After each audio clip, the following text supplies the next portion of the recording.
জমিনের মালিক তুমি আল্লাহ, আসমানের মালিক তুমি আল্লাহ। আমার সঙ্গে সকলের পরে জমিনের মালিক তুমি আল্লাহ, আসমানের মালিক তুমি আল্লাহ, মওতের মালিক তুমি আল্লাহ, হায়াতের মালিক তুমি আল্লাহ। লা ইলাহা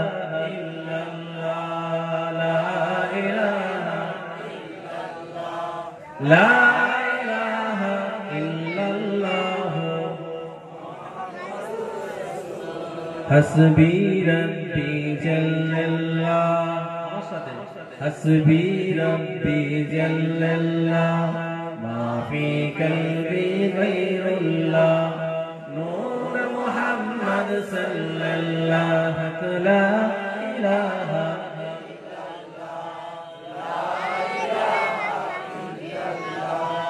لا إله إلا الله صلى الله عليه وسلم درسب اللهم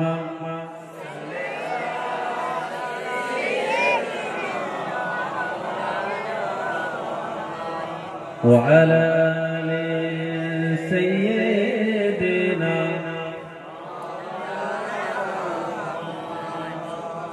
وقال الله تعالى في كلام المجيد والفرقان الحميد كل نفس ذائقة الموت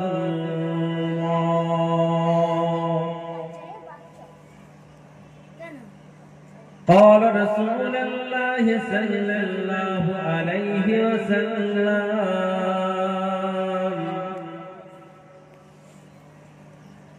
زينوا مجلسكم بالصلاة فإن صلاتكم نور لكم يوم القيامة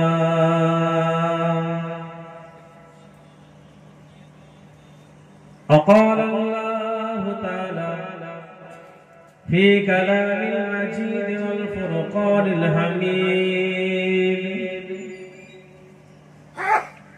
منها خلقناكم وفيها نعيدكم ومنها نخرجكم تارة أخرى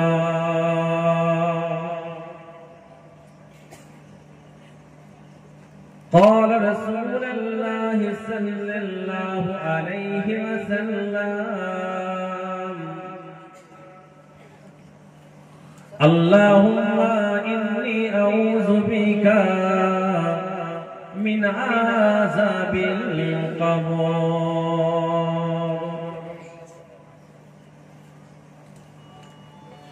قال رسول الله صلى الله عليه وسلم أول ما خلق الله النور प्यारे हाजिर मजलिस सामने बसे থাকা আমার দিন দরদি নামাজি আল্লাহওয়ালা মুমিন মুসলিম ভাইরা মুরব্বিয়ানেরা জওয়ান যুবকেরা স্নেহের বাচ্চারা পর্দার অন্তরে পর্দানিসি রাসূলুল্লাহর উম্মতিরা আল্লাহ দরবারে কোটি কোটি শুকরিয়া যে আমার আল্লাহ পাক আপনাকে আমাকে সকলকে একত্রিত করে आज विश्व नबी दिवस उपलक्षे এই মাহফিলে আপনাকে আমাকে আল্লাহ পাক সকলকে বসার সৌভাগ্য দিয়েছেন সেই আল্লাহ পাকের হামদ প্রশংসা সকলে একবার জোরে বলেন আলহামদুলিল্লাহ। এতগুলো মানুষের আওয়াজ মাশাআল্লাহ প্যান্ডেল যতটা প্যাকটা কি আর আওয়াজ হবে আমাদের ঈমানদারের ন্যায় কথা ঠিক না বেশি বদরের যুদ্ধের ময়দানে আমাদের রাসূলুল্লাহ সাহাবা ছিল মাত্র 313 জন কিন্তু আবু জেহেলের পক্ষে বেশি ছিল না কম ছিল কতজন ছিল হাজারের অধিক কথা ঠিক না বেটি হ্যাঁ সেই বদরের যুদ্ধের ময়দানে আমাদের রাসূলুল্লাহ সাহাবাদের তাকবীরের ধ্বনি ছিল কি এই নারে তাকবীর আল্লাহু আল্লাহু সেই ধ্বনি ঈমানদারের মধ্যে দিয়েছিল তাহলে আমরা আল্লাহ পাকের হামদ প্রশংসা করব একটু জোরে বলা যাবে না আলহামদুলিল্লাহ আল্লাহ দরবারে এত কোটি কোটি শুকরিয়া যে আমার আল্লাহ পাক আপনাকে আমাকে এমন এক নবীর উম্মত করে পৃথিবীর জমিনে পাঠালেন, যে নবীর উম্মত হওয়ার জন্য অন্যান্য নবীরা আল্লাহর দরবারে ভিক্ষা চেয়েছিলেন। কি চেয়েছিলেন? এটা কথা জোরে বলেন, কি চেয়েছিলেন? আমি একটু বেশি প্রশ্ন করবো, একটু রাগ হবে না? তারপর অসুবিধা হবে না? কেন আমি যে কথা জিজ্ঞাসা করবো ওই কথাই মনে থাকে না, সব ভুলে যাবে।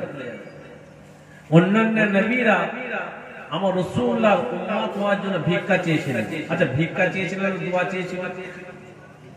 সবাই জোরে বলে দোয়া। আমি গুনাহগার সৈয়দ মুহতার হোসেন বলে থাকি ভিক্ষা। জি হ্যাঁ, এই যে নবী দিবস মাস চলছে, আজকে 8ই কার্তিক, তাই তো নাকি? 9ই কার্তিক 8ই রবিউল আউয়াল, সরি। আর কদিন পরে অর্থাৎ রাসূলুল্লাহ এই মাসে রাসূলুল্লাহ আমার পৃথিবীর জমিনে এসেছিলেন। আমার আল্লাহ পাক রাসূলুল্লাহর এত ইজ্জত এত সম্মান দিয়েছেন। অন্যান্য নবীরা আপনি আমার এই জায়গাটা নেবার জন্য আল্লাহ পাককে বলেছেন, আল্লাহ আপনি আমাদের ঘরে নবী রাসূল পয়গম্বর করবেন না, আপনি আমাদের ঘরে আখিরি জামানার নবী উম্মত করেন, তাহলে আমাদের জীবনটা ধন্য হবে। আমার আল্লাহ পাক আপনাকে আমাকে ভালোবেসে আখিরি জামানার নবীর উম্মত করলেন। আল্লাহর দরবারে একবার হাম সকলে জান খুলে বলেন আলহামদুলিল্লাহ। তো ভাইজান মাশাআল্লাহ, সুন্দর দেখেন আপনারা অনেক ওয়াজ শুনলেন। আর আজকে রাত বলে কেন, এর আগে জীবনে অনেক ওয়াজ শুনেছেন, আর যতদিন হায়াতে থাকবেন ওয়াজ শুনেও যাবে। ওয়াজ শোনাটা বড় কথা নয়, আর ওয়াজ করাটা বড় কথা নয়, বড় কথা হচ্ছে আমলে জিন্দেগি রাসূলুল্লাহ সুন্নাত। কথা ঠিক না বেটি? আমাদের জীবনটা যদি আমলে জিন্দেগিতে যদি আমরা অতিবাহিত না করতে পারি, আমাদের জীবনটা যদি রাসূলুল্লাহ সুন্নাত মোতাবেক যদি পরিচালনা না করতে পারি, তাহলে আজকে রাত কেন আপনি সারা জীবন ওয়াজ শুনবেন, নাজাত কিন্তু মিলবে না। কথা ঠিক না বেটি? আর ওয়াজ শোনার মতো যদি ওয়াজ শুনেন, সারা পৃথিবীতে হযরতে আদম আলাইহিস সালাম থেকে এখন পর্যন্ত আর কিয়ামত পর্যন্ত আল্লাহ পাক যত মানুষ পাঠাবেন, 18,000 মাখলুকাতের মধ্যে আল্লাহ পাক কাকে শ্রেষ্ঠ করেছেন? মানুষকে শ্রেষ্ঠ করেছেন। আর মানুষের মধ্যে দেখেন আল্লাহ পাক শ্রেষ্ঠ করলেন সেটা আপনি আমার নবী। যদি বলা যাবে না সুবহানাল্লাহ? কথা ঠিক না বেটি? আর সারা পৃথিবীর জমিনে আমার রাসূলুল্লাহর মতো ওয়াইজি, আমার রাসূলুল্লাহর মতো বক্তা পৃথিবীর জমিনে আর একটা আছে? জোরে বলেন। আমার রাসূলুল্লাহ ওয়াজ করেছিলেন না করেননি? করেছিলেন। সুরতে ছিল কারা? হযরত আবু বকর সিদ্দিকের মতো মানুষ সুরত ছিল, হযরত উমরের মতো মানুষ শ্রোতা ছিল, হযরত উসমানের মতো মানুষ শ্রোতা ছিল, হযরত আলীর মতো মানুষ শ্রোতা ছিল, আর আবু জেহেলের মতো মানুষ শ্রোতা ছিল। কথা ঠিক না বেটি? কথা ঠিক না বেটি? কিন্তু হযরত আবু বকর সিদ্দিক রাসূলুল্লাহর ওয়াজটা শুনে বোঝার চেষ্টা করেছে, হযরত উমর ফারুক আমার রাসূলুল্লাহর ওয়াজটা শুনে বোঝার চেষ্টা করেছে, হযরত উসমান, হযরত আলী, হযরত বিলাল আমার রাসূলুল্লাহর ওয়াজটা শুনে বোঝার চেষ্টা করেছে। বোঝার কারণে আমার আল্লাহ পাক তাদেরকে হিদায়াত করেছিল। জোরে বলুন। আর আবু জেহেলকে আমার রাসূলুল্লাহ ওয়াজ শুনিয়েছিলেন, আবু লাহাবকে শুনিয়েছিলেন, আবু তালেবকে শুনিয়েছিলেন। কথা ঠিক না বেটি? কিন্তু তারা ওয়াজ শুনেছে, রাসূলুল্লাহর ওয়াজের প্রতি তাদের সেই মানসিকতা ছিল না, অর্থাৎ বোঝার চেষ্টা করলো না, হিদায়াত নসিব হলো না। আর যত বড়ই বক্তা হন না কেন, হিদায়াত কারিনাওয়ালা কে? কার নাম নিচ্ছেন? আল্লাহ। একটু জোরে বলা যাবে না? হিদায়াত কারিনাওয়ালা কে? আমার আল্লাহ। যদি বলুন সুবহানাল্লাহ। কথা বুঝতে পারছেন? তাহলে সেই নবী দিবস মাহফিলে রাসূলুল্লাহকে লক্ষ্য করে মাহফিল। তাহলে আজকে আমরা কার শ্রোতা, কার মেহমান? আল্লাহর নবীর মেহমান। আল্লাহ তো মেহমান সর্বদাই। আপনি যখন আমার বাড়িতে যাবেন তিনি আমার মেহমান। কথা ঠিক না বেটি? ঠিক আজকে আমরা রাসূলুল্লাহকে লক্ষ্য করে এসেছি, আজকে আমরা সবাই রাসূলুল্লাহর মেহমান। আল্লাহ পাক যেন আপনাকে আমাকে সেই নবী পাকের মেহমানের খাতায় যেন আমাদের নামটা নথিভুক্ত লিখে নেয়। যদি বলুন আমিন। রাসূলুল্লাহর মেহমান যদি হয়ে যায়, খোদার কাছে যদি কবুল হয়ে যায়, আল্লাহ পাক আজকের এই মাহফিলের ওসিলায় নাজাত দিতে পারে না? পারে। আল্লাহ পাক কোন কাজটা খোদার কাছে পছন্দ হবে, কোন কাজটা আল্লাহর দরবারে কবুলিয়াত হবে, এটা আল্লাহু আলাম। আল্লাহ ছাড়া কেউ তার বেশি জানে না। কথা ঠিক না বেটি? অর্থাৎ আপনাকে আমাকে সর্বদাই সবসময় ভালো জায়গায় চলতে হবে, ভালো পথে চলতে হবে। হযরত উমর ফারুক আমার রাসূলুল্লাহ সাহাবা, বেশিরভাগ মসজিদে সিঁড়িতে বসে থাকতেন। শুনছেন? বেশিরভাগ সাহাবা হুজুরা বললেন যে আপনি মসজিদের সিঁড়িতে কেন বসে থাকেন? বেশিরভাগ হযরত ওমর ফারুক বলছে, ভাই আমার মরণটা যদি মসজিদের সিঁড়িতে হয় এটাই আমার নসিব ভালো। যেটা বলুন দেখেন কেমন মানসিকতা তিনারা রাস্তায় মেনেছেন, শুনেছেন কেমন মানসিকতা নিয়ে তিনারা ভাবতেন চলতেন। তিনারা সর্বদাই সবসময় আখিরাতে চিন্তা করতেন। তিনারা ভাবতেন যে দুনিয়া চাই না, চাই আমাদের আখিরাত। আর দুনিয়া চাইলে তাহলে আখিরাত পাবো না। তিনাদের একটাই মানসিকতা ছিল, আমরা আখিরাত চাই। যেটা বলুন সুবহানাল্লাহ। তাহলে দুনিয়া শান্তি আসল শান্তি না আখিরাতের শান্তি আসল শান্তি? আখিরাতের শান্তি। তাহলে ভাবনা চিন্তা আমাদের আখিরাতে থাকবে। কথা ঠিক না বেঠিক? কিন্তু আপনি আপনাকে প্রশ্ন করেন, আমাকে বলতে হবে না আজকে আমাদের ভাবনা আমাদের চিন্তা কিন্তু দুনিয়া। কথা ঠিক না বেঠিক? আখিরাতের ভাবনা যদি আমাদের থাকতো, আখিরাতের চিন্তা যদি আমাদের থাকতো, তাহলে আজকে আমাদের দ্বারা কোনো খারাপিয়াত কাজ হতো না। আল্লাহ পাক আপনাকে আমাকে পৃথিবীর জমিনে পাঠালেন, মানুষের আল্লাহ পাক 18,000 মুখলুকাতের মধ্যে আল্লাহ পাক মানুষকে শ্রেষ্ঠ করলেন। আর 18,000 মানুষের মধ্যে আল্লাহ পাক আপনাকে আমাকে শ্রেষ্ঠ করলেন আমার রাসূলুল্লাহর উম্মত করে। আর সেই রাসূলুল্লাহর উম্মত হয়ে যদি আমাদের চাল চলন কথা বার্তা লিবাস পোশাক কওল ফেল তাকরীর যদি সুন্নাতে রাসূলুল্লাহ যদি না হয়, বিশ্বাস করেন নাজাত কিন্তু পাবো না। পাবো? কথা বলছেন না কেন? পাবো না। হযরত আবু হুরায়রা থেকে হাদিসটা বর্ণিত হয়েছে, আল্লাহ রাসূল এক তারিখে বলছে যে যারা আমাকে অস্বীকার করবে তারা কিন্তু জাহান্নামে যাবে। আল্লাহ পাক আমার সমস্ত উম্মতকে করে জান্নাতে দেবে, কিন্তু যারা আমাকে অস্বীকার করবে তারা কিন্তু জাহান্নামে যাবে। সাহাবা হুজুরে জিজ্ঞাসা করলেন, ইয়া রাসূলুল্লাহ আপনার উম্মতেরা আপনাকে অস্বীকার করবে? আপনার উম্মতেরা? বলছে হ্যাঁ। সাহাবা হুজুর যখন আল্লাহর রাসূলের অস্বীকার বলতে কি? যারা আমার সুন্নাতকে ত্যাগ করে দিল, যারা আমার রাস্তা থেকে সরে গেল, তারাই কিন্তু আমাকে অস্বীকার করল। আপনি বলুন আজকে আমাদের মধ্যে রাসূলের সুন্নাত আছে? আমরা নামাজ পড়ছি, আবার একটা খারাপিয়াত আছে, হয়তো আমরা মুনাফিক নামাজ পড়ছি, মিথ্যা কথা বলছি, নামাজ পড়ছি সুদও খাচ্ছি, নামাজ পড়ছি জেনাও করছি, নামাজ পড়ছি বাপ মাকে মারধর করছি, নামাজ পড়ছি এতিমের মাল নিয়ে নিচ্ছি। এই ধরনের মানুষ আছে না নাই? নামাজ আছে আগে, কিন্তু এটা ঈমান। আকীদাতুত তাহাজ্জুদ একটা কিতাব আছে, আল্লামা তাহাজ্জুদ রাহমাতুল্লাহ লিখছে আগে ঈমান, তারপরে কি না, আগে ঈমান, তারপরে আকীদা, তারপরে আমল। আগে ঈমান, তারপরে আকীদা, তারপরে আমল। আপনার ঈমান আছে, আপনি সারা জীবন আমল করবেন, আপনার আকীদা খারাপ। তাহলে আকীদাটা একটা বিশাল পয়েন্ট। যেমন শিয়ারা একটা দল আছে, জানেন আপনারা?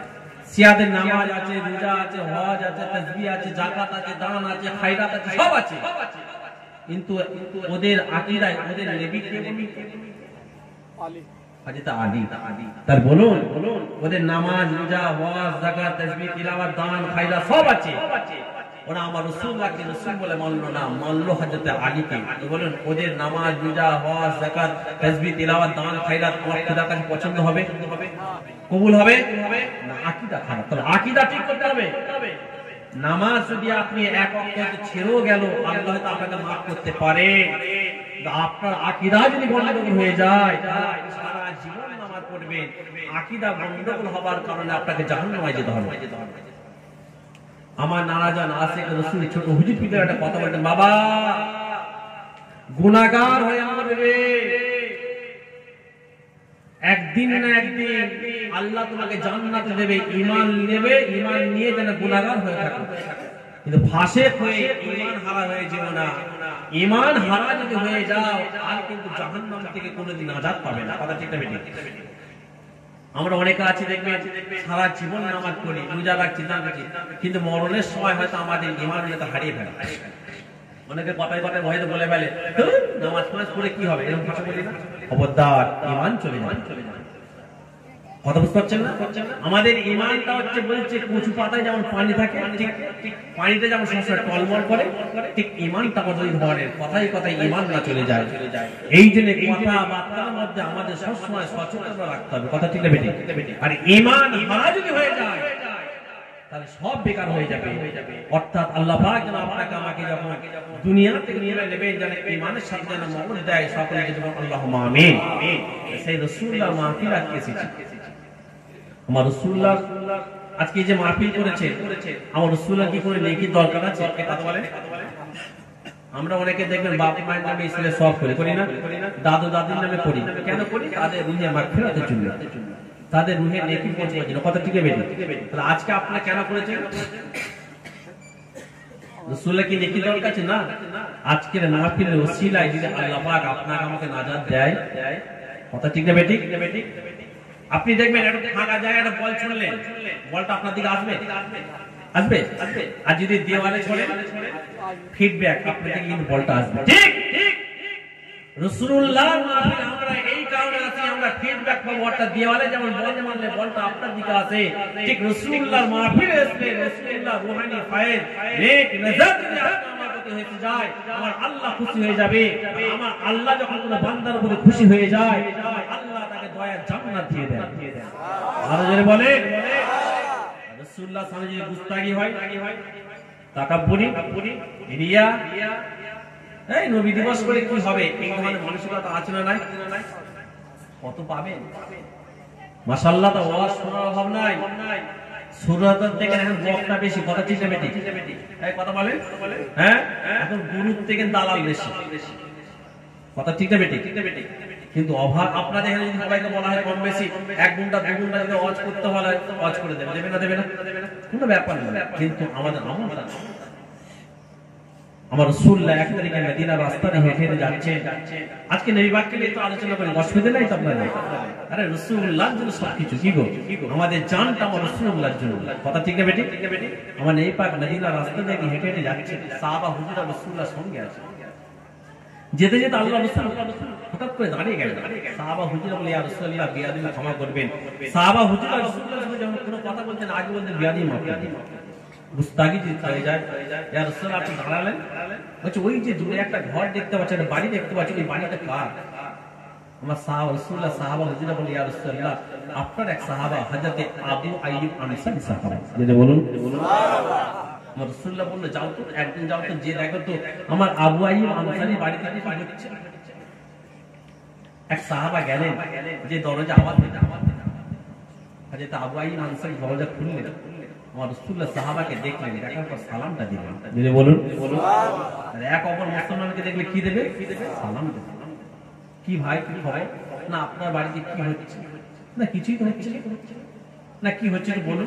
বলছে আমার বাড়িতে কিছুই নয়, তবে আমি আমার ছেলে বিবি বাচ্চাদের নিয়ে এখন রাসূলুল্লাহ নিয়ে একটু আলোচনা করছি। আমার রাসূলুল্লাহ কি সুন্দর, আমার রাসূলুল্লাহ চরিত্র কত সুন্দর, আমার রাসূলুল্লাহর কথাবার্তা কত সুন্দর, এই নিয়ে আলোচনা করছি। আর কিছু নাই। সাহাবা হুজুর এসে গেলেন, এসে আমার রাসূলুল্লাহ বলি, ইয়া রাসূলুল্লাহ, আবু আইয়ুব আনসারী বলতে এমন কিছু নয়, তবে এই ব্যাপার, আমার রাসূলুল্লাহর সঙ্গে যত সাহাবা ছিল, আমার রাসূলুল্লাহ সবাইকে বলল, যাও আমার আবু আইয়ুব আনসারীর বাড়িতে তোমরা চলে যাও। যদি বলে সমস্ত সাহাবারা যখন গেলেন, হযরত আবু আইয়ুব আনসারী অবাক হয়ে গেলেন, কি ব্যাপার, হঠাৎ মাশাআল্লাহ এতগুলো আকাশে নক্ষত্র, আমার বাড়ি। আপনাদের এখানে কাউকে দাওয়াত দেন না, হঠাৎ করে পূর্ব শরীর থেকে হ্যাঁ গোটা হুজুর বক্তা ভাই যেটা এসে যায়, আমরা অবাক হয়ে যাবেন না? হযরত আবু আইয়ুব আনসারী বললেন, কি ব্যাপার ভাই, আপনার হঠাৎ? না, আপনার বাড়িতে আমরা স্বেচ্ছায় আসিনি, আপনার বাড়িতে স্বয়ং আমার রাসূলুল্লাহ আমাদের ঘরে পাঠিয়েছে। যদি বলুন সুবহানাল্লাহ। হযরত আবু আইয়ুব আনসারী বলছে, আমার রাসূলুল্লাহ কোথায়? বলছে আপনার বাড়ির বাইরে। হযরত আবু আইয়ুব আনসারী যখন শুনবে আমার রাসূলুল্লাহ ঘরের বাইরে আছে, হযরত আবু আইয়ুব আনসারী কি করে ভাই? আপনার বাড়ির বাইরে যদি আপনার কোনো বিশেষ অতিথি আছে, আপনি কি করবেন? হঠাৎ বাইরে আসবেন না ওনাকে নিয়ে যাওয়ার জন্য? ও আমার ভাইরা, হযরত আবু আইয়ুব আনসারী ঘরের মধ্যে দাঁড়াতে পারলেন না। ও ভাইরা, বিশ্ব নবী দিবস করা যাবে কিনা এই হাদিসটা থেকে আপনারা একবার প্রমাণটা নিয়ে নেন। আল্লাহ নবী বাইরে দাঁড়িয়ে আছেন হযরত আবু আইয়ুব আনসারী ঘরের বাইরে বেরিয়ে পড়লেন ঘরের বাইরে বেরিয়ে এসে দেখছি কিনা আমার রাসূলুল্লাহ দিন দুনিয়ার বাদশা সমস্ত নবীদের ইমাম আমাদের জান আমাদের কলিজা আমার রাসূলুল্লাহ হযরত আবু আইয়ুব আনসারী বাড়ির বাইরে দাঁড়িয়ে আছে শুধু তাই নয় হযরত আবু আইয়ুব আনসারী বাড়ির বাইরে দাঁড়িয়ে আছে আমার রাসূলুল্লাহ এক জায়গায় দাঁড়িয়ে আছে দাঁড়িয়ে দাঁড়িয়ে দুটো হাত তুলে আল্লাহ দরবারে দোয়া চাইতে লেগেছে আল্লাহ পাক আল্লাহ পাক আজকে আমার আবু আইয়ুব আনসারীর বাড়িতে আজকে আমার কি আলোচনা হচ্ছে আপনার কি আলোচনা হচ্ছে আল্লাহ পাক আপনি আমার রাসূলুল্লাহকে সে চোখখানা দিয়েছেন রাসূলুল্লাহ দেখতে পাচ্ছেন আবু আইয়ুব আনসারীর বাড়ির চারিদিকে আল্লাহ পাক আপনার রহমতি ফেরেশতারা নূরের ডানা দিয়ে ছাওয়া করে রেখেছে ও ভাইরা হযরত আবু আইয়ুব আনসারী দেখছে কিনা আমার রাসূলুল্লাহ আকাশের দিকে তাকিয়ে তাকিয়ে চোখ ভরা পানি নিয়ে আল্লাহ দরবারে দোয়া চাইতে লেগেছে আল্লাহ পাক আজ এখানে আমার কথা আলোচনা হচ্ছে আল্লাহ পাক ওই জায়গায় আপনার তো রহমতি ফেরেশতা আছে আল্লাহ পাক ওই জায়গা থেকে আপনি বিপদ থেকে আল্লাহ আপনি সমস্ত মানুষদের ঘরে রক্ষা করে আল্লাহ পাক আজকে আমাকে নিয়ে যারা আলোচনা করছে আল্লাহ পাক আমি রাসূলুল্লাহ তাদের প্রতি খুশি হয়ে গেছি আমার আল্লাহ আপনি খুশি হয়ে যান আমার আল্লাহ পাক রাসূলুল্লাহর খুশিতে খুশি না বেজার রাখবার জোরে বলে আরো জোরে বলে আমার রাসূলুল্লাহ যেখানে খুশি আমার আল্লাহ তাতে খুশি আমার রাসূলুল্লাহ যাতে রাজি আমার আল্লাহ তাতে রাজি আমার রাসূলুল্লাহ উম্মতের প্রতি খুশি হয়ে গেছে আমার আল্লাহ আমার রাসূলুল্লাহর উম্মত অর্থাৎ আল্লাহ আমাদের প্রতি আজকে খুশি না বেজার রাখবার বলে আজকে আমরা রাসূলুল্লাহকে লক্ষ্য করে এই মাহফিল করেছেন জামিলগাজী মাদ্রাসা মাদ্রাসা আজকে মাঠে আজকে রাসূলুল্লাহকে লক্ষ্য করে মাহফিল কায়েম করেছেন ভাইজানকে মনে রেখে দেবেন দুনিয়ার কোন মানুষ খুশি হবে কি জানি না দুনিয়ার কোন মানুষ আপনার প্রতি রাজি হবে কি জানি না আজকে কিন্তু আমাদের প্রতি আমার আল্লাহ রাজি হয়ে গিয়েছে আল্লাহ যখন রাজি আর কাউকে দরকার নেই কথা ঠিক না বেটা রাসূলুল্লাহ যখন আমাদের প্রতি খুশি আর কোনো দরকার আছে কিন্তু আমার জামিলগাজী ভাইরা আমি গুনাহগার মাহতাবের কথাগুলো একটু বোঝার চেষ্টা করবেন আজকে মাহফিলে এসেছেন রাসূলুল্লাহ মেহমান হয়েছেন রাসূলুল্লাহ মেহমান হয়ে বসে আছেন তবে এটা মাথায় রেখে দেন শুধু মেহমান হয়ে থাকলে হবে না আপনি আমার চাল চলন আপনি আমার কথাবার্তা আপনি আমার লেবাস পোশাক সবকিছু কিন্তু রাসূলুল্লাহর সুন্নাত মোতাবেক হওয়া চাই কথা ঠিক না বেঠিক কথা বলেন আর রাসূলুল্লাহ যদি সুন্নাত আমাদের মধ্যে না থাকে এই কথা বলছেন না নাজাত পাবেন না এবার আল্লাহ পাক যদি দয়া করে আল্লাহ যদি রহমত হয় ওটা আলাদা কথা কথা ঠিক না বেঠিক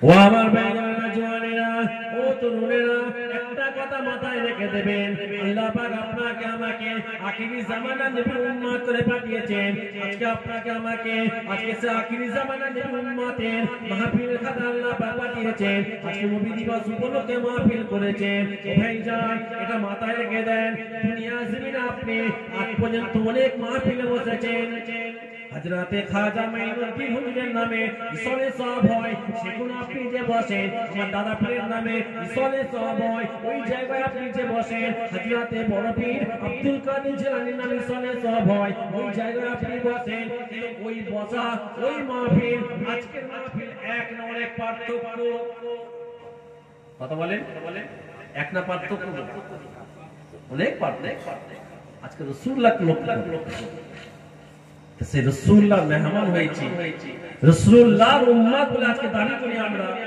আজকে কিন্তু দুঃখের বিষয় দেখবেন আমাদের মধ্যে রাসূলুল্লাহ সুন্নাত নাই কথা ঠিক না বেঠিক এই কথা বলছেন না বলেন এই যে দেখবেন আমরা অনেকে মুখে দাড়ি রাখি না আচ্ছা দাড়ি রাখাটা কি সুন্নাত না শুনে বলেন আমরা অনেকের মুখে দাড়ি নাই কথা ঠিক না বেঠিক আচ্ছা দাড়ি যে রাখি রাসূলুল্লাহ সুন্নাত না সুন্নাত নয় রাসূলুল্লাহ সুন্নাতকে জবাই করলো কথা ঠিক বেঠিক আচ্ছা দাঁড়িয়ে যে রাখেন এটা অন্যায় না অন্যায় নয় এবার কথা বলেন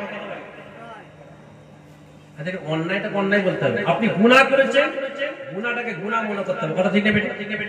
নামাজ আমরা পড়ছি না, নামাজ না পড়ে যদি মনে করি যে গুনাহ করছি না, এই ভাবনাটা ভুল হয়। আমরা যারা দাঁড়িয়ে রাখি না, আমরা কি ভুল করেছি না ঠিক করেছি বলেন? কথা বলছেন না কেন? ভুল ভুল। রাতকে রাত বলতে হবে, দিনকে দিন বলতে হবে আপনাকে। আমার রাসূলুল্লাহ 1 তারিখে বসে আছে, যাদের দাঁড়ি নাই আমার রাগ করবেন না, কথা বুঝবেন। আমি যদি মানে কথা যদি না বলি, হাদিস কোরআন সুন্নাহর কথা যদি না বলি ভাই, আমি ধরা দেব খোদার কাছে। কথা ঠিক নেবে? আমার রাসূলুল্লাহ 1 তারিখে বসে আছে, আমার রাসূলুল্লাহর সামনে সাহাবা হুজুরা বসে আছে, রাসূলুল্লাহকে ঘিরে বসে আছে, মাঝখানে যেন আমার রাসূলুল্লাহ একটা গোলাপ ফুল বসে আছে। যদি বলুন সুবহানাল্লাহ। আমার রাসূলুল্লাহ সমস্ত সাহাবার মুখের দিকে তাকিয়ে তাকিয়ে একটা সাহাবার দিকে তাকিয়ে কথা বলতেন আমার রাসূলুল্লাহ।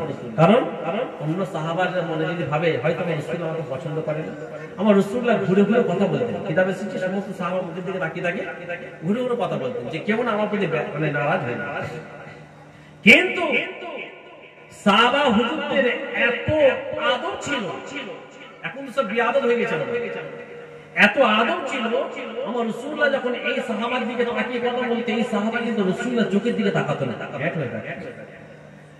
আমার রাসূলুল্লাহ যখন এই দিকে মুখ করতেন, এই দিকে সাহাবারা আমার রাসূলুল্লাহর মুখের দিকে তাকিয়ে থাকতেন, জান খুলে যায়। আবার আমার রাসূলুল্লাহ যখন এই দিকে তাকাতেন, এই দিকে সাহাবা আমার রাসূলুল্লাহকে দেখতেন। যদি বলুন কেমন আদর বুঝতে পারছেন? তো রাসূলুল্লাহ ঘুরে ঘুরে দেখছেন, আচ্ছা আমার রাসূলুল্লাহর সামনে সমস্ত সাহাবারা যা আছে, আমার রাসূলুল্লাহর মুখে দাঁড়িয়ে ছিল সুন্নাত, সাহাবা হুজুরদের মুখে দাঁড়িয়ে থাকবে না থাকবে না থাকবে। হয় জোরে বলে। তো রাসূলুল্লাহ সাল্লাল্লাহু কথা বলছেন, কিতাবের মধ্যে এসেছে একটা সাহাবা রাসূলুল্লাহ সাহাবা মুখে কয়েকটা দাঁড়িয়ে ছিল, 4 থেকে 5টা অল্প দাঁড়িয়ে। তো রাসূলুল্লাহ সেই সাহাবার মুখের দিকে যখনই তাকাচ্ছে, আমার রাসূল একটু মুচকি মুচকি হাসছে। যদি বলুন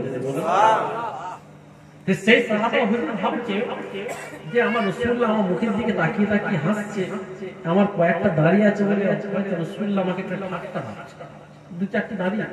হ্যাঁ, সেই সাহাবার ইমানি তাকত দেখেন, সাহাবা হুজুর বাড়ি চলে গেলেন, রাসূলুল্লাহ কাছে সৌন্দর্য হওয়ার জন্য যে 2-3টে দাড়ি আছে, এই জন্য হয়তো রাসূলুল্লাহ হাসছেন।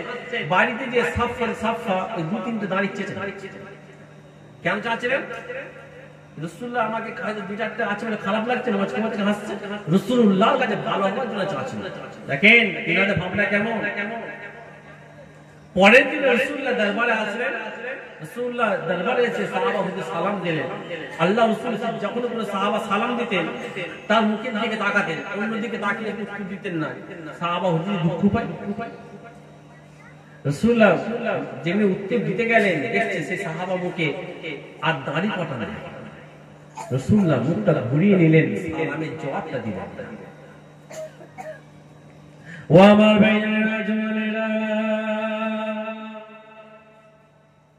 আল্লাহ নবী যখন মুখটা ঘুরিয়ে নিয়েছিলেন, আল্লাহ নবী মুখটা ঘুরিয়ে নিয়ে এইদিকে সাহাবা হুজুরদের লক্ষ্য করে বললেন, হে আমার সাহাবারা, আজকে আমার দরবারে এই সাহাবাটাকে আমার দরবার থেকে চলে যেতে বলো, আমার দরবার থেকে সাহাবাকে চলে যেতে বলো।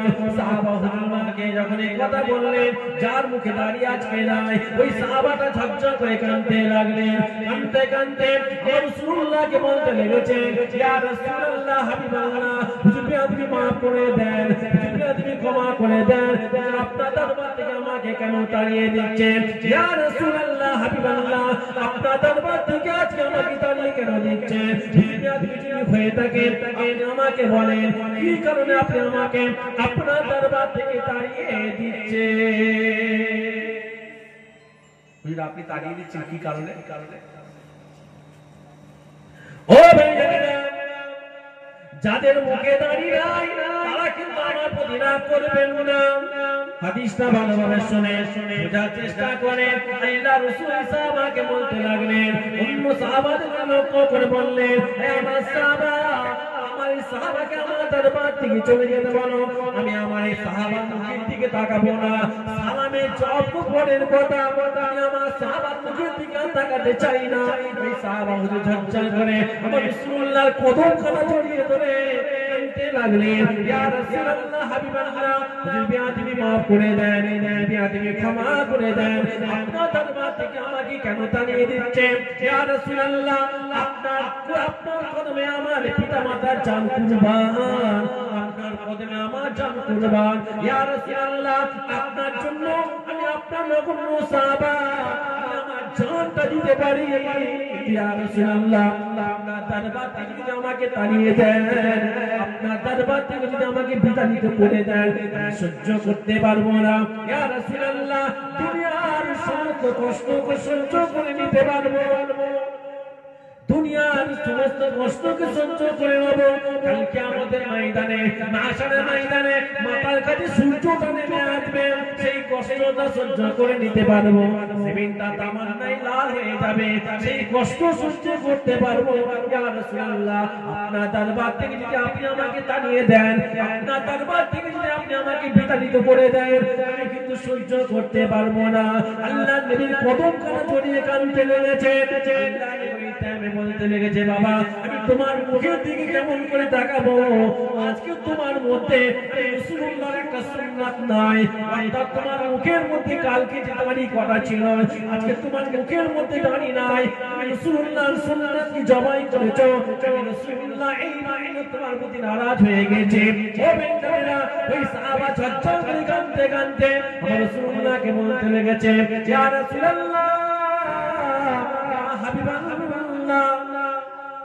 কালকে আপনি যখন আপনি আলোচনা করছিলেন ওই মজলিসে আমি হাজির ছিলাম। ইয়া রাসূলুল্লাহ, আপনি সবার সঙ্গে কথা বলছিলেন, কালকে আপনি সবার সঙ্গে আলোচনা করছিলেন, আমি আপনার কথা শুনছিলাম। কিন্তু ইয়া রাসূলুল্লাহ, আপনি আমার মুখের দিকে যখন তাকালেন, আপনি আমার মুখের দিকে যখন তাকাচ্ছেন, মুচকে মুচকে হাসছিলেন। ইয়া রাসূলুল্লাহ, আমি চিন্তা করলাম আমার ওই কয়েকটা দাড়ি আছে বলে আপনি ঠাট্টা মজা করছিলেন, আমার মুখের মধ্যে কয়েকটা দাড়ি আছে বলে আপনি ঠাট্টা মজা করছিলেন। এই চিন্তা করে আমি বাড়িতে চলে গেলাম। বাড়িতে যাওয়ার পরে আপনার কাছে সৌন্দর্য হবার জন্য, আপনার কাছে সৌন্দর্য হবার জন্য আমি আমার দাড়ি কটা চেঁচে ফেলেছি।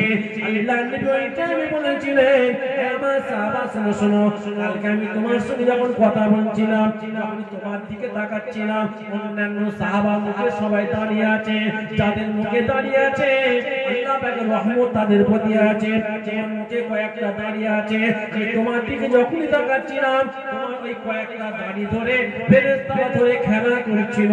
ফেরেশতাদের খেলা দেখে আমি রাসূলুল্লাহ মুচকে মুচকে হাসছিলাম। আরো জোরে বলে, আমার সাহাবা, আজকে তোমার মুখের দিকে আমি যখনই তাকালাম, কালকে তোমার মুখের মধ্যে রহমতি ফেরেশতা ছিল, আজকে তোমার মুখের মধ্যে রহমতি ফেরেশতা নাই, তোমার মুখের মধ্যে রাসূলুল্লাহর সুন্নাত নাই। এই জন্য আমি আর তোমার মুখের দিকে তাকালাম না। ও ভাইরা, এটার মধ্যে বাজায় ওই সাহাবা চঞ্চল করে কাঁদতে কাঁদতে রাসূলুল্লাহকে বলতে লেগেছে, হুজুর বেয়াদবি মাফ করে দেন, হুজুর বেয়াদবি ক্ষমা করে দেন। আজ থেকে আপনাকে কথা দিচ্ছি, এই ভুলটা আমি আমার জীবনে আর করব না। বলেন, ও ভাইরা, এবার বলেন, আমরা তো রাসূলুল্লাহকে মহব্বত করি, রাসূলুল্লাহর সবথেকে একটা বড় সুন্নাত দাড়ি কিন্তু আমাদের নাই। এই কথা ঠিক না বেটি? তাহলে অন্যায় করছি না, এই ঘুমাচ্ছেন নাকি? নারে তাকবীর, অবস্থা ভালো না, বুঝতে পারছি। আমি ছেড়ে দেবো? যা চুপ করে থাকবো না, চুপ করে থাকা মানে হায়ের সামনে যায়। আমি ছেড়ে দেবো? আচ্ছা, কারা কারা ওয়াজ করতে পারেন তারা তো বিদাত নারে তাকবীর, নারে তাকবীর। একবার দোষী বলেন আল্লাহুম্মা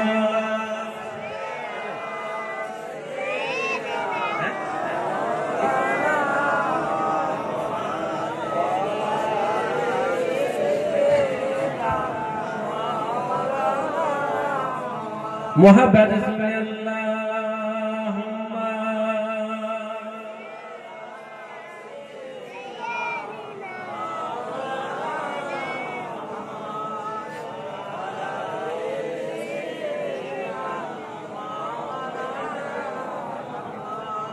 গোলাপ নীলাম গাধা নীলাম নীলাম রজনীগন্ধা মনের সুখে মালা গেঁথেছি সকাল হতে সন্ধ্যা মনের সুখে মালা গেঁথেছি সকাল হতে সন্ধ্যা গোলাপ নীলাম গাঁধা নীলাম নীলাম রজনীগন্ধা মনের সুখে মালা গেঁথেছি সকাল হতে সন্ধ্যা একবার দেখা দাও যদি ও গো কমলিওয়ালা একবার দেখা দাও যদি ও গো কমলিওয়ালা হাজার ফুলে পরাবো তোমায় হাজার ফুলের মালা ইয়া রাসূলুল্লাহ ইয়া হাবিবাল্লাহ জোরে জোরে ইয়া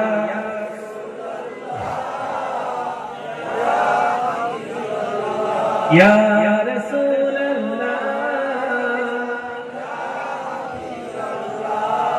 সাদা ফুলকে কুসুম করি রংটি কোথায় পেলে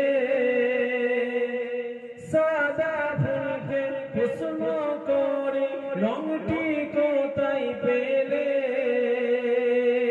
নবীজির ওই দাঁত মোবারক সাদা ছিল বলে নবীজির ওই দাঁত মোবারক সাদা ছিল বলে তাই তো আমি সাদা ফুলকে গেঁথে করলাম মালা তাই তো আমি সাদা ফুলকে গেঁথে করলাম মালা হাসি মুখে পরাবো তোমায় হাজার ফুলের মালা ইয়া রাসূলুল্লাহ ইয়া হাবিবাল্লাহ ইয়া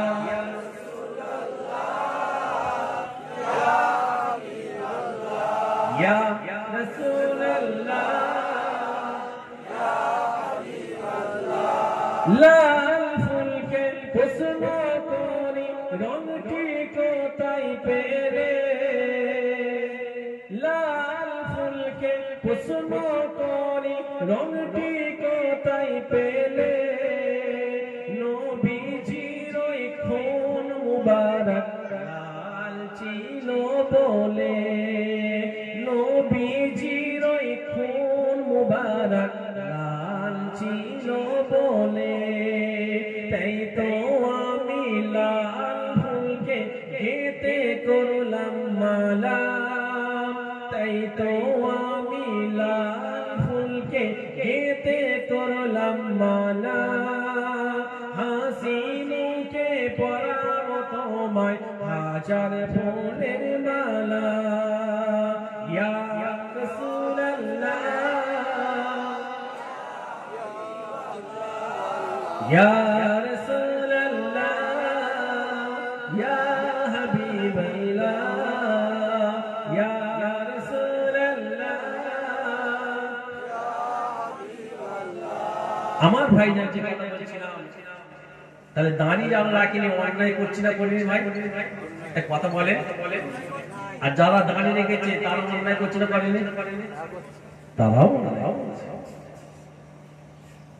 দাঁড়িয়ে না রেখো অন্যায় আর দাঁড়িয়ে রেখো অনেক অন্যায় করছে কথা ঠিক না বেটি দাঁড়িয়ে সবাই কথা বলবে না দাঁড়িয়ে রেখেও আমরা দেখবেন কি বিড়ি খায় আরে আরে অবাক হয়ে যাবে যাচ্ছে বিড়ির দোকানে সিগারেট বিড়ি শেষ হয়ে যাচ্ছে দোকানদাররা অন্যান্য জিনিসের থেকে বিড়ি সিগারেট বেশি করে কথা ঠিক না বেটি কথা বলে বিড়ি সিগারেট তো কোন কথা বলো মনে হচ্ছে গেঁজা খোঁজে নাউজুবিল্লাহ বলো এরা ফুল বর্ষিবে যাচ্ছে, বিড়ি সিগারেট যদি খাচ্ছে, ওখানে যাচ্ছে কেন? যে আল্লাহর ওলিদের দরবারে যাচ্ছে। কথা ঠিক না বেদি? ওখানে যে যদি আমাদের মনোভাবটা একটু চেঞ্জ হয়, মনোভাবটা যদি পরিবর্তন হয়, এই মানসিকতা নিয়ে যাচ্ছি, যে মানসিকতা না এখন বেড়াতে যাচ্ছে। এখন দেখবেন বাসে কোনো আজমির শরীফ ভ্রমণ, কথা ঠিক না বেটি? আজকে কিছু খুলে কথা বলি, রাগ করবেন না তো? কদিনের ট্যুর, 15 দিন কিংবা 20 দিন, এই যাই না আজমির শরীফে যাচ্ছে, একটা বাসে 60খানা সিট, তার মধ্যে বলতে 40টা মেয়ে। আমি কম করে বলছি, আরো বেশি হবে। কথা ঠিক না বেটি? আজকে বাচ্চা 20 দিন পরে আবার বাড়ি আসবে, ফুল বছর জিয়ারত করবে, হিজরি শরীফ অবশেষে যাবে আজমির শরীফ। আপনি বলুন ভাই, এই যে আজমির শরীফে আপনারা যে মেয়েগুলোকে নিয়ে যাচ্ছেন কিংবা জিয়ারতে যে যাচ্ছেন, এই 20 দিন যে বিভিন্ন ধরনের মেয়েরা যাচ্ছে, কথা ঠিক না বেটি? যারা আপনার যথেষ্ট জ্ঞানীগুলি সমাজদার করে ইসরাই কাফি, আমি বেশি ভেঙে বলবো না। প্রত্যেকটা মেয়েদের সাবালকের পরে একটা ব্যাপার থাকে, মাসে একটা ব্যাপার থাকে, কথা ঠিক না বেটি? কথা বলে বলো, এই যে 40টা মেয়ের মধ্যে 10 জন হতে পারে না, বলে না? পারে তো। এই যে নাপাক অবস্থায়, এই যে আজমির শরীফ বলেন, ফুল শরীফ বলেন, যে শরীফে বলেন, এই যে যাচ্ছে, নেকি হচ্ছে না গুনাহ হচ্ছে? কথা বলেন, জোরে বলছেন না কেন? 2 টাকার নেকি কিনতে যে আমরা 5 টাকা গুনাহ করছি, 2 টাকা নেকি কিনতে যে 5 টাকা গুনাহ করছি। আর বর্তমান এখন এত পূর্ব শরীফে নিয়ে যাচ্ছে, বিহার করে বেড়াচ্ছে, জানো সব মানে মার্কেটিং করতে যাচ্ছে। কথা ঠিক না বেটি? হ্যাঁ, যত দিন যাচ্ছে বিহার মেয়েদের মধ্যে বাড়ছে, এটা মাথায় রেখে দেবেন। একটা মেয়ে যদি সে পর্দা করে, সে তো জান্নাতে যাচ্ছে, অর্থাৎ জাহান্নাম থেকে নিজেকে বাঁচাচ্ছে। একটা মেয়ে পর্দা করার জন্য আরো 10টা ছেলেকে কিন্তু জাহান্নাম থেকে বাঁচাচ্ছে। কথা ঠিক না বেটি? কথা বলেন। আর একটা মেয়ে বিহায়া হওয়ার জন্য সে নিজে জাহান্নামে যাবে। কিতাবের মধ্যে এসেছে, একটা মেয়ে যদি পর্দা না করে, তার জন্য 4টে ছেলেকে আগে জাহান্নামে যেতে হবে। বাপ, বড় ভাই, ছেলে, স্বামী, তারা তো যাচ্ছে, তাদের জন্য টিকিট, 4 জনের জন্য একটা মেয়ে পর্দা করছে না, আদার্স মেয়েটা আরো 10টা ছেলেকে জাহান্নামে নিয়ে যাচ্ছে। কথা বুঝতে পারছেন না? নামাজ যেমন ফরজ, রোজা রাখা যেমন ফরজ, ঠিক পাশাপাশি পর্দাও কিন্তু ফরজ। দুঃখ কি জানে, আল্লাহ পাক মেয়েদের ইজ্জত সম্মান দিয়েছেন, কিন্তু আমরা নিজেরা কিছু স্বামী আছি, আমরা কিছু ভাই আছি, আমরা আমাদের মা বোনের ইজ্জতের দাম দিচ্ছি। ফেসবুকে দেখবেন ভাই বোনের ছবি ছাড়ছে, বন্ধুর বিয়েতে ভাই গেছে, বন্ধুর বিয়েতে যে বউয়ের সাথে সেলফি তুলে ফেসবুকে ছাড়ছে, হোয়াটসঅ্যাপে ছাড়ছে। কথা ঠিক নেবে? নিজে বিয়ে করে স্ত্রীর সেলফি তুলে ফেসবুকে ছাড়ছে। আরে আপনার বউটা তো বরং আপনি ঢেকে রাখবেন, পর্দার মধ্যে রাখবেন, তো আপনার বউয়ের স্ত্রীর সম্মান বাড়বে না কমবে? কথা বলে। নামাজ যেমন ফরজ, পর্দাটা করানো ফরজ। আমি বারবার বলে যাচ্ছি, এটা মাথায় রেখে দেবেন। আমরা বেশিরভাগ এখানে যে বসে আছেন দেখছেন, তা বেশিরভাগ জাহান্নামের কাঠ বসে আছি আমরা। একটা মেয়ে যদি পর্দা না করে, 4 জনকে যেতে হবে, বড় ভাই, ছেলে, স্বামী, বাপ। এর মধ্যে আমরা বাপও আছি, বড় ভাই আছি, স্বামী আছি, ছেলেও আছি। কথা ঠিক না বেঠিক ভাই? এই রাগ করছে না?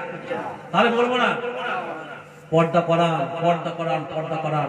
পর্দা না যদি করান, বিশ্বাস করে নাজাত কিন্তু পাবেন না। আপনি নিজে মসজিদে নামাজ পড়ছেন, হজ করে এসেছেন, হাজি এসেছেন, আলহামদুলিল্লাহ, আল্লাহর মেহমান হয়ে আপনি এলেন। হজ করেছে, মসজিদে আপনি 5 ওয়াক্ত নামাজ পড়ছেন, আলহামদুলিল্লাহ, আপনি আল্লাহর সঙ্গে দেখা করতে যাচ্ছেন। হজ করে এসে আপনি দান খায়রাত করছেন, আলহামদুলিল্লাহ, আপনি সাদকা জারিয়া কাজ করছেন। কিন্তু আপনার বাড়িতে আপনার মেয়েটা, আপনার স্ত্রীটা কিন্তু বেপর্দা, বেহায়ার মতো ঘুরে বেড়াচ্ছে। কথা ঠিক না বেটি? আপনি নিজে বলছেন অথচ আপনার বাড়িটাকে বাঁচাচ্ছেন না। ইসলামের মধ্যে থাকতে গেলে আপনাকে পরিপূর্ণভাবে থাকতে হবে, তবেই কিন্তু আপনি ইসলামের মধ্যে পরিপূর্ণ আসার কারণে আপনি কখনো প্রকৃতি ইমানদার হবেন। যদি বলুন সুবহানাল্লাহ। আপনি নিজেকে বাঁচাবেন হবে না তো? আপনার দায়িত্ব আপনার স্ত্রীর প্রতি, আপনার দায়িত্ব আপনার মেয়ের যতদিন না বিয়ে হচ্ছে আপনার মেয়ের প্রতি। কথা ঠিক না বেটি? আল্লাহ রাসূল যখন পর্দার কথা আমাদের আয়েশাকে এসে বললেন যে আয়েশা, আমাকে আল্লাহ পাক এত জান্নাত জাহান্নাম দেখালেন, আমি দেখতে পাচ্ছি মেয়েদের সংখ্যা জাহান্নামে বেশি। কয়েকজন ঘুমোচ্ছে, কি ব্যাপার, কটা বাজে? নারে তাকবীর। এইরকম যদি ঘুমোনো ধরে নাস্তা খেতে পিজি হসপিটাল হয়ে যাবে। সত্যি বলবো না না আপনার দিন সব কটায় ঘুমান?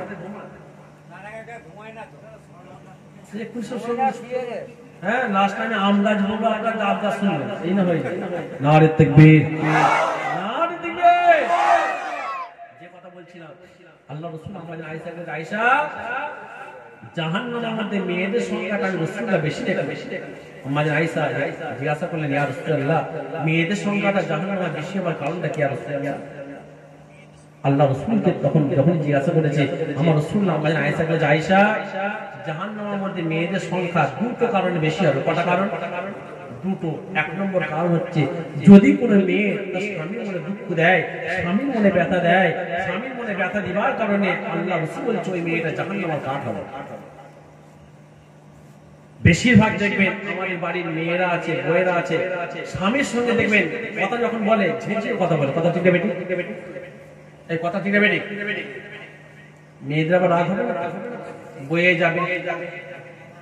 আপনি যখন কথা বলবেন, আপনি স্বামী ঝেঁঝিয়ে কথা বলবে।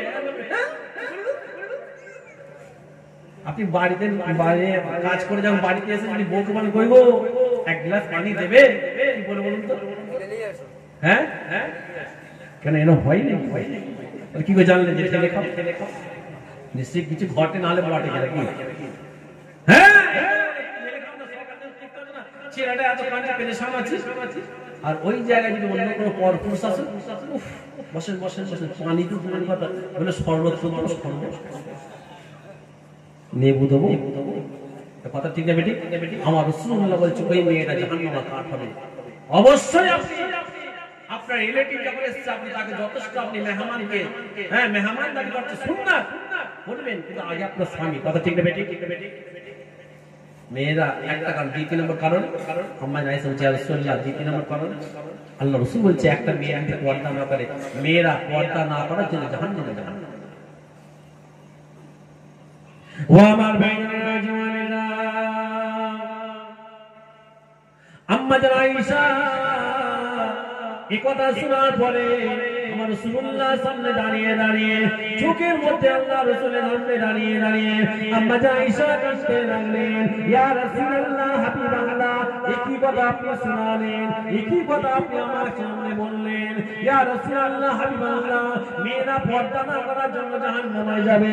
ও ভাইরা, আল্লাহ রাসূল যখন দুনিয়া থেকে বিদায় নিলেন, বিদায় নেবার পরে আমার রাসূলুল্লাহর দাফনটা কোথায় হয়েছে একবার জোরে বলেন। কোথায় হয়েছে? আম্মা আয়েশার ঘরে। কথা ঠিক না বেটি? আম্মা আয়েশা আল্লাহ রাসূলের সঙ্গে কথাবার্তা বলতে লেগেছেন, আমার রাসূলুল্লাহর সঙ্গে কথা আলোচনা হচ্ছে, কথাবার্তা হচ্ছে।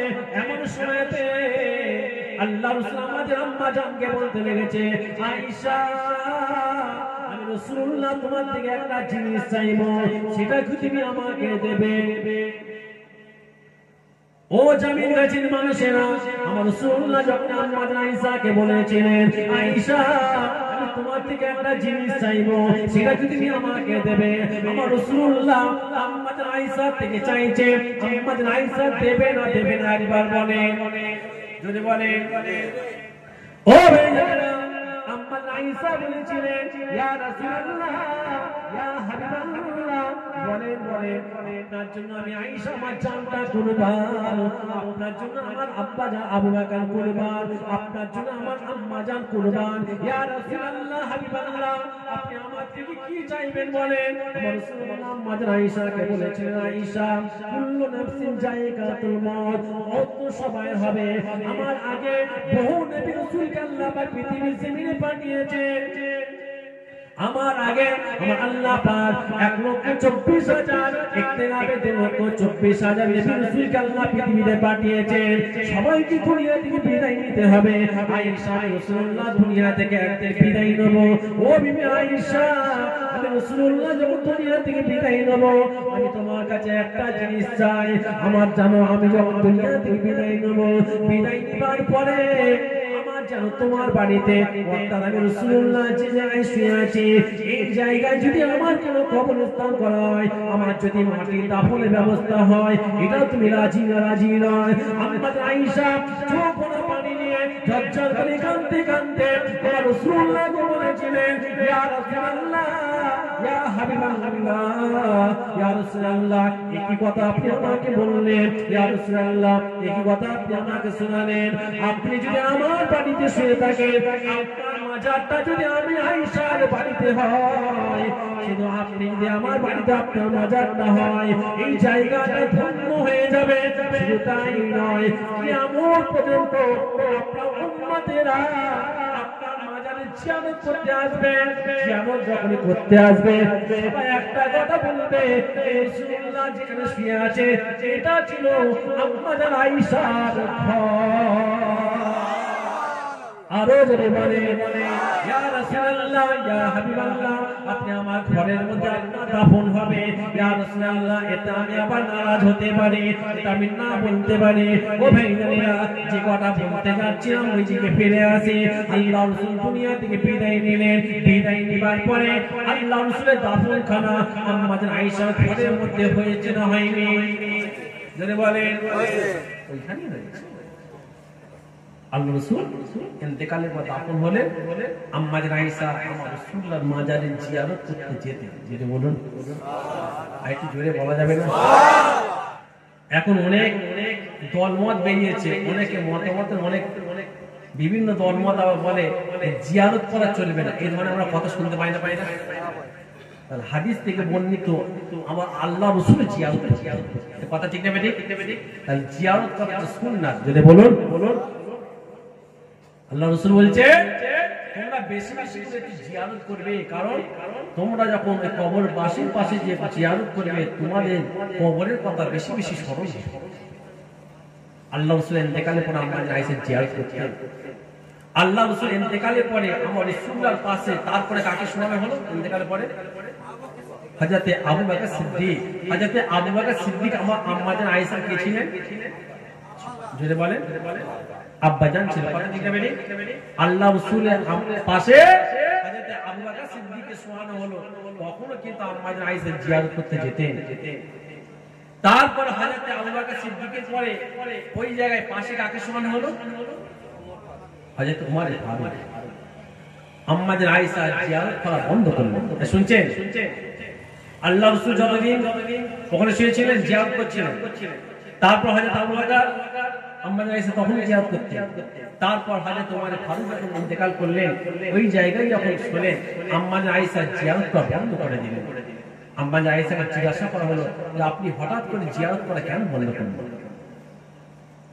ও আমার ভাইয়েরা, জওয়ানেরা, কথাটা ভালো করে বোঝার চেষ্টা করবেন। আম্মা জান আয়েশাকে যখন জিজ্ঞাসা করা হয়, আম্মা জান আয়েশাকে এই কথা বলার পরে আমাদের আম্মা জান ওই টাইমে জবাব দিয়েছিলেন, ও দুনিয়ার মেয়েরা, মা বোনদের বলে যায়, কথাটা ভালো করে বোঝার চেষ্টা করবেন। এই মাহতাবের প্রতি আপনারা করবেন না। আম্মা জান আয়েশা জবাব দিতে লেগেছে, আমি রাসূলুল্লাহ যখন শুয়েছিলেন, আমি আয়েশা, আমার রাসূলুল্লাহ আমার স্বামী হয়, স্বামীকে কোনো পর্দা করার প্রয়োজন নাই। তারপর হযরত আবু বকর সিদ্দিক আমার রাসূলুল্লাহ পাকে দাফন করা হয়েছে।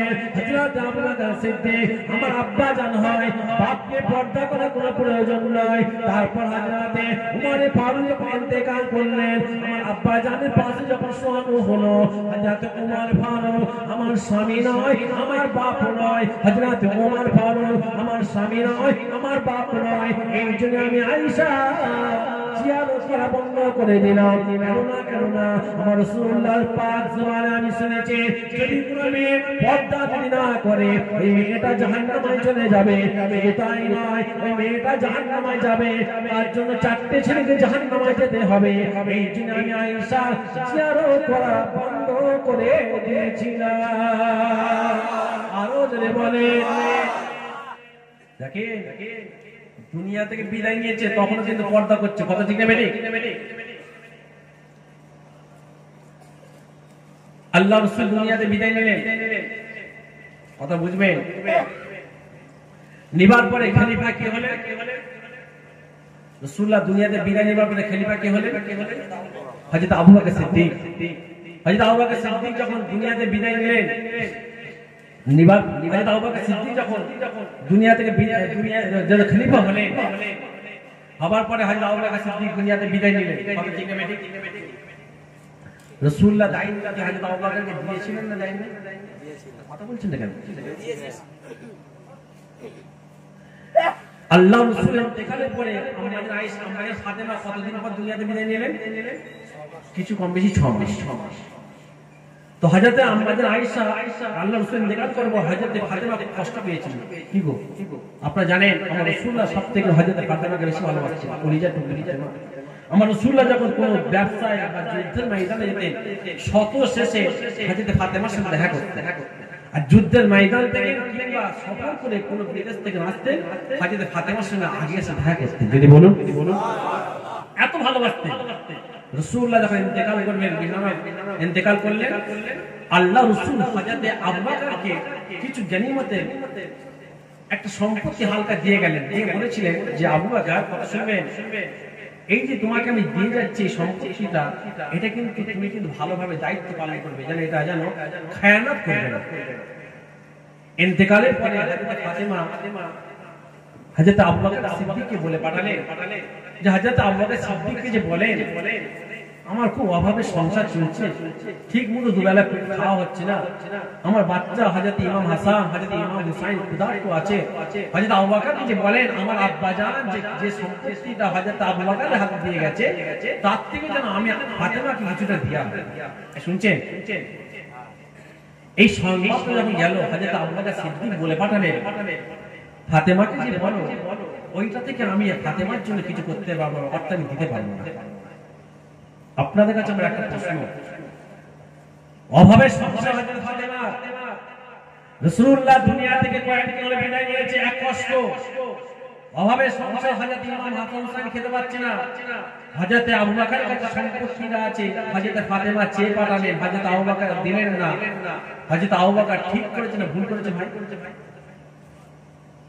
কথা বলেন,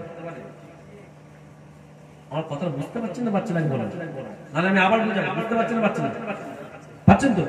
আমি তো হযরত আবু বকর সিদ্দিক যে দিলেন না, হযরত আবু বকর সিদ্দিক ঠিক করেছে না ভুল করেছে? যেটা বলেন ঠিক করেছে। আমার রাসূলুল্লাহ বলছে যে হযরত ইমাম হাসান হুসাইনের মধ্যে দুঃখ দিয়েছে, আমার রাসূলুল্লাহ মধ্যে দুঃখ দিয়েছে। আমার রাসূলুল্লাহ বলছে যে ইমাম হাসান হুসাইনকে দেখতে আমি রাসূলুল্লাহকে দেখেছি। যেটা বলুন, তাহলে বলেন হযরত আবু বকর সিদ্দিক ঠিক করলেন না ভুল করলেন? হযরত আবু বকর সিদ্দিক উনি উনার জায়গায় ঠিক আছে, কারণ উনি রাসূলুল্লাহর ওই হাদিসের প্রতি আমল করছে। যেটা বলুন, হযরত আবু বকর সিদ্দিক একদিন জিজ্ঞাসা করেছিল যে ভাই আবু বকর, আপনি সবথেকে কম হাদিস কিন্তু বর্ণনা করেছেন, সবথেকে কাছে সাহাবা ও রাসূলুল্লাহ কে ছিল? হযরত আবু বকর সিদ্দিক, কিন্তু সবথেকে কম হাদিস বর্ণনা করেছেন। আপনি কম হাদিস বর্ণনা করার কারণটা কি? হযরত আবু বকর বলছে, দেখো আমি রাসূলুল্লাহর পাক জবানে শুনেছি, আমার রাসূলুল্লাহ যদি কোনো কেউ হাদিস অর্থাৎ রাসূলুল্লাহর কথা যদি কেউ একটু বাড়িয়ে বলে, কিয়ামতের ময়দানে তার আগুনের কাঁচিতে জীবন যুগটা কেটে আগে জাহান্নামে ফেলা হবে এবং রাসূলুল্লাহ তার মুখের দিকে তাকাবে না। আমি আবু বকর সেই ভয়ে এই বেশি হাদিস বর্ণনা করতে পারি যদি বলুন আর হযরতে ফাতেমা কথাটা বললেন বলার পর হযরত ফাতেমা কি বেশি কষ্ট পেলেন যে আমার এর অভাবের সংসার দুবেলা ঠিক পেট ভরে খেতে পারছি না হযরত ইমাম হাসান হুসাইনের কথা বললাম সেই জায়গা হযরত আবু বকর ফিরে গেল আপনারা জানেন কয়েকদিন পরে হযরত ফাতেমার যখন ইন্তেকালের সময় হলে হযরত ফাতেমা বিছানায় শুয়ে আছে অসুস্থ শরীর খুবই খারাপ আর হুকুকুল মুসলিমিন মুসলমানদের হক আছে কিতাবে এসেছে মোট বড় হচ্ছে হক হচ্ছে 6টা তার মধ্যে সবচেয়ে বড় হক হচ্ছে এক অপরকে দেখলে কি দেবে সালাম দেবে আরো 5টা হকের মধ্যে পড়েছে যে কোন যদি আপনার কোনো পড়শি কিংবা আপনার পরিচিত ব্যক্তি যদি অসুস্থ থাকে তাকে দেখতে যাওয়াটা হচ্ছে একটা বড় সুন্নাত কথা শুনতে পাচ্ছেন হযরত ফাতেমা যখন শরীর খুবই অসুস্থ মানে একদম ইন্তেকালের সময় হযরত আবু বকর সিদ্দিক খবর পেলেন যে হযরত ফাতেমা শরীর খুবই অসুস্থ হযরত আবু বকর সিদ্দিক দেখতে চলে গেলেন মানে খলিফা বাংলা কথা যেটা বলা হয় দেশের প্রধান দেখতে গেলেন কিতাবের মধ্যে পাওয়া যায় হযরত ফাতেমা অর্থাৎ হযরত আলীর যে ঘর ছিল এই একটাই ঘর ছিল এবং কিতাবে এসেছে হযরত ফাতেমা যে জায়গায় ঘরখানা আছে ওর আশেপাশে কোনো গাছ ছিল না কোনো ছাওয়া ছিল না মরুভূমি ফাঁকা জায়গা হযরত ফাতেমার এই একটাই ঘর ছিল কিতাবে এসেছে হযরত আবু বকর যখন দেখতে যাচ্ছে অর্থাৎ হযরত ফাতেমা যখন শরীর অসুস্থ খারাপ প্রচন্ড রৌদ্র তাপ এবং রৌদ্র তাপের কারণে বালুগুলো একদম আগুন হয়ে আছে টকবকে গরম আপনারা জানেন মরুভূমি গরম বেশি হযরত আবু বকর সিদ্দিক কিতাবে দেখতে ফর্সা ছিল খুব সুন্দর দেখতে ছিল হযরত আবু বকর সিদ্দিক হযরত ফাতেমার ঘরের দরজায় যে আওয়াজ দিলেন হযরত ফাতেমা দরজায় যখন আওয়াজ দিলেন হযরত আলী ঘর থেকে বেরিয়ে এসে দরজাখানা খুললেন দেখছে কি হযরত আবু বকর দাঁড়িয়ে আছে যদি বলুন জান খুলে বলে আচ্ছা হযরত আবু বকর সিদ্দিক যখন দাঁড়িয়ে আছে দেখতে পাচ্ছেন হযরত আলী কিতাবে এসেছে হযরত আলী বলছে হযরত আবু বকর সিদ্দিক যখন আমার কাছে এসেছে হযরত আবু বকর সিদ্দিক মুখটা লাল হয়ে আছে পসিনা হয়ে আছে আশেপাশে কোনো গাছ নাই কেবলমাত্র আমার একটা ঘর আছে আচ্ছা বলুন হযরত আলীর কর্তব্য কি হযরত আবু বকরকে ঘরে ঢোকানো নাকি কিন্তু না হযরত আলী কিন্তু ঘরে ঢোকাতে পারছেন কারণ হযরত আবু বকর সিদ্দিক হযরত আবু বকর হযরত ফাতেমা হযরত আবু বকর কিন্তু পর্দা করতেন দেখা দিতেন না হযরত আলী চিন্তা করছে যে আমার তো একটাই ঘর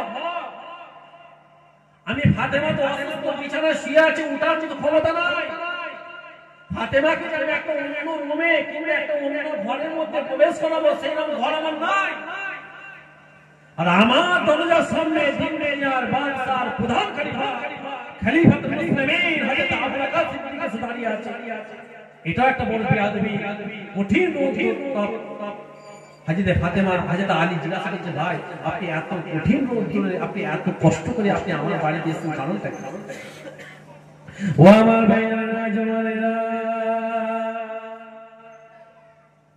ও জামিল গাজীর মানুষেরা কথাটা ভালো করে বোঝার চেষ্টা করবে হযরত আলী বলতে লেগেছে ভাই আবু বকর কি ব্যাপার হঠাৎ করে আপনি আমার আজকে বাড়ির দরজার সামনে কেন এসেছেন হযরত আবু বকর ঝরঝর করে কাঁদতে লেগেছেন ও ভাইজান হযরত আবু বকর চোখের পানি হযরত আলী জিজ্ঞাসা করতে লেগেছে ভাই আবু বকর আপনি কেন কাঁদেন কি হয়েছে আপনার বলেন হযরত আবু বকর কাঁদতে কাঁদতে হযরত আলীকে বলতে লেগেছে ভাই আলী একবার আপনি ফাতেমার কাছে যান ফাতেমার কাছে একবার যান ফাতেমার কাছে যে আমি আবু বকর আমার তরফ থেকে ফাতেমার কাছে আমার সালামটা একবার পৌঁছে দাও আরো জোরে বলে ও ভাই আলী ফাতেমাকে সালামটা দেবে ফাতেমাকে জিজ্ঞাসা করবে আবু বকরের তরফ থেকে দেখেন কেমন তাদের আখলাক কেমন তাদের ব্যবহার তাদের কেমন দেখেন চরিত্র ছিল হযরত আবু বকর কাঁদতে কাঁদতে বলতে লেগেছে ভাই আলী ফাতেমাকে যে আমার সালামটা দেবে সালামটা দিবার পরে ফাতেমাকে যে একবার বলবে আমি আবু বকরের তরফ থেকে ফাতেমার শরীরটা কেমন আছে ফাতেমার শরীরটা কেমন আছে ও আলী আমার সালাম দেবে, তারপর জিজ্ঞাসা করবে ফাতেমার শরীরটা কেমন আছে, ফাতেমার শরীরটা কেমন আছে জিজ্ঞাসা করার পরে তারপর রাতে ফাতেমাকে বলবে ফাতেমা যেন আমাকে মাফ করে দেয়। আরো জোরে বলেন কেন মাফ চাইতে এসেছে? কিছুদিন আগে হযরত ফাতেমা দুঃখ পেয়েছিল না? ও আমার ভাইয়েরা জওয়ানেরা, কথাটা ভালো করে বোঝার চেষ্টা করবেন। আমার রাসূলুল্লাহ কেমন ছাত্র তৈরি করে দিয়ে গেছে, কথা ঠিক হবে ঠিক। যেমন নবী ছিলেন তেমন কিন্তু সাহাবারা ছিলেন, যেমন শিক্ষক ছিলেন তেমন ছাত্র তৈরি করেছে, কথা ঠিক হবে ঠিক। ও ভাইয়েরা, হযরত আলী কিন্তু দেরি করছেন না, কেন না হযরত আলী কিন্তু চেষ্টা করছে হযরত আবু বকর যেন তাড়াতাড়ি চলে যায়। কেন না বাড়িতে প্রবেশ করাতে পারছে না। বাড়ির মধ্যে ফাতেমা শুয়ে আছে, বিছানা সজ্জায় শুয়ে আছে। হযরত ফাতেমা হযরত আবু বকরকে পর্দা করে। ও ভাইজান, হযরত আলী ঘরের মধ্যে প্রবেশ করলেন। হযরত ফাতেমাকে বলতে লাগলেন, ও ফাতেমা, আজকে আমাদের বাড়ির বাইরে তোমার আব্বা জানের খলিফাতুল মুসলিমিন হযরত আবু বকর সে দাঁড়িয়ে আছে। হযরত ফাতেমা বলতে লাগলেন, কি ব্যাপারে হযরত আবু বকর এসেছেন? কি ব্যাপারে এসেছেন? ও ভাইরা, হযরত ফাতেমা হযরত আলীকে জিজ্ঞাসা করতে লাগলেন, কি ব্যাপারে আজকে আবু বকর আমাদের দরজার কাছে এসেছে? হযরত আলী বলতে লেগেছে, ফাতেমা, হযরত আবু বকর তোমাকে সালামটা দিয়েছেন। সালামের জবাবটা দিলেন। হযরত ফাতেমা সালামের জবাবটা দিবার পরে হযরত আলী বলতে লাগলেন, ফাতেমা, আবু বকর জিজ্ঞাসা করে পাঠিয়েছে তোমার শরীরটা কেমন আছে। হযরত আবু বকর তৃতীয়বার জিজ্ঞাসা করেছে, আমি জানি না তোমাদের মধ্যে কি হয়েছে। হযরত আবু বকর তোমার কাছে ক্ষমা চেয়েছে। কিন্তু আবু বকর তোমার কাছে ক্ষমা চেয়েছে, মাফ চেয়েছে। এই কথাটা বলার পরে গীতাতে এসেছে হযরত আলীকে বললেন, ফাতেমা বললেন, জান হযরত আবু বকর বলে দেন সালামের জবাবটা দিলাম, আমার শরীর আল্লাহ যে হালে রেখেছে আলহামদুলিল্লাহ। হযরত আবু বকর জিজ্ঞাসা বলে দেন আমার কাছে মাফ চাইতে মানা করেন, যা হবে কিয়ামতের ময়দানে আমার আব্বা জানের সামনে আমি ফাতেমা বোঝাপড়া করে দেব। শুনছেন কে বলছে কথাটা? কথা বলছেন না কেন? হযরতে ফাতেমা বলছে, যা আবু বকর বলে দেন কিয়ামতের ময়দানে আমি ফাতেমা আবু বকরের সঙ্গে আমার আব্বা জানের সামনে বোঝাপড়া করে দেব। কি কারণে? অভাবে সংসার যখন চলেছে, আমি আমার ইমাম হাসান হুসাইনের জন্য হযরত আবু বকরের কাছে পাঠিয়েছি, হযরত আবু বকর সিদ্দিক কিন্তু আমাকে দেয়নি। ও আমার ভাইয়েরা জওয়ানেরা, হযরত আবু বকর সিদ্দিকের সামনে হযরত আলী ঘর থেকে বেরিয়ে পড়লেন। রৌদ্র কোটের সামনে হযরত আবু বকর মাথার হ্যাট করে দাঁড়িয়ে আছে। কিতাবে এসেছে যেন মনে হচ্ছে আসামিকে কাঠগড়ার মধ্যে তোলা হয়েছে। এত শিবাল্লাহ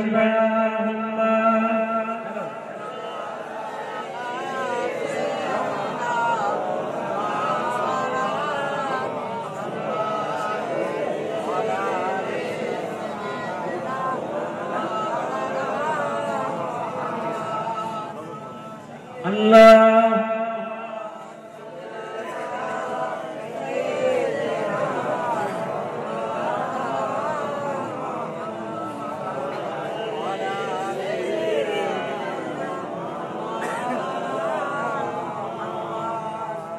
आशिके रसूल থাকে सबुजे বাংলা दरूद सलाम पाठाए सोनार मदीना आशिके रसूल থাকে सबुजे बांग्ला दरूद सलाम पाठाए सोनार मदीना पथर सामनुसिरी पथ करे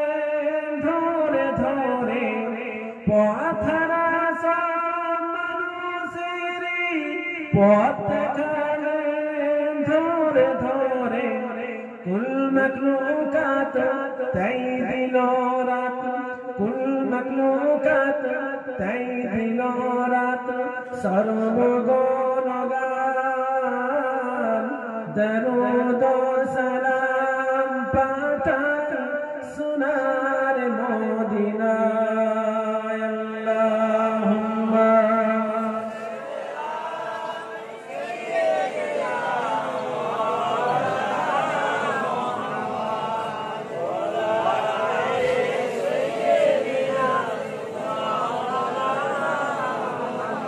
আমার ভাইদের যে ভাই বলছিলাম হযরত আলী ঘরতেন বেরিয়ে আসছেন কারণ হযরত আলী চিন্তা করছে যে যত তাড়াতাড়ি হয় হযরত আবু বকরকে যেন কি করতে পারে আমি বিদায় দিতে পারি কারণ যে হযরত আবু বকর সিদ্দিক এই কঠিন রৌদ্র উত্তপ্ত বালিতে দাঁড়িয়ে আছে এই চিন্তা ভাবনা না ও আমার ভাইরা হযরত আলী ঘর থেকে বেরিয়ে বললেন হযরত আবু বকর দাঁড়িয়ে আছে এমন অবস্থা দাঁড়িয়ে আছে যেন মনে হচ্ছে কাঠ গড়ায় আসামিকে দাঁড় করানো আছে হযরত ফাতেমা হযরত আলী ঘর থেকে বেরিয়ে পড়লেন হযরত আবু বকর আবেগ হয়ে হযরত আলীর কাছে চলে গেলেন ভাই বলেন কি খবর ফাতেমা সালামের জবাব দিয়েছে কিনা হযরত আলী বলতে লাগলেন হ্যাঁ সালামের জবাবটা দিয়েছে ফাতেমা কেমন আছে হযরত আলী বলতে লেগেছে ফাতেমা বলেছে ফাতেমা আল্লাহ পাক যে হালে রেখেছে আলহামদুলিল্লাহ রেখেছে আর ফাতেমা বলেছে মাফ করার কথা বলে কথা ফাতেমা এখন আখিরাতে চিন্তিত আছে ফাতেমা বলেছে আপনাকে কাল কিয়ামতের ময়দানে মাহশরের ময়দানে ফাতেমা আব্বা জানের সামনে আপনার সঙ্গে বোঝাপড়া করবে আপনার সঙ্গে কিয়ামতের ময়দানে আব্বা জানের সঙ্গে অর্থাৎ রাসূলুল্লাহর সামনে কি করবে বোঝাপড়া ও ভাইরা ও জামিল গাজীর মানুষেরা সাহাবা হুজুরদের চিন্তা কিন্তু আখিরাতের চিন্তা ছিল দুনিয়ার চিন্তা তাদের ছিল না ইনারা দুনিয়া চাই না ইনারা কিন্তু আখিরাত চেয়েছে কথা ঠিক না বেটে তিনাদের ভাবনা তিনাদের চিন্তা দুনিয়া ছিল না তিনাদের চিন্তা ভাবনা আখিরাতের চিন্তা ছিল এই কথা যখনই বলেছে কিতাবের মধ্যে পাওয়া যায় হযরত আবু বকর সিদ্দিক ঝরঝর করে কাঁদতে লেগেছে ভাই আলী আপনি একই কথা আমাকে শোনালেন একই কথা আপনি শোনালেন কাল কিয়ামতের ময়দানে রাসূলুল্লাহর সামনে আমাকে দাঁড় করাবে আসামি করে ও আমার ভাইরা হযরত আবু বকর সিদ্দিক ঝরঝর করে কাঁদতে লেগেছে হযরত আবু বকর সিদ্দিক বলতে লেগেছে ও ভাই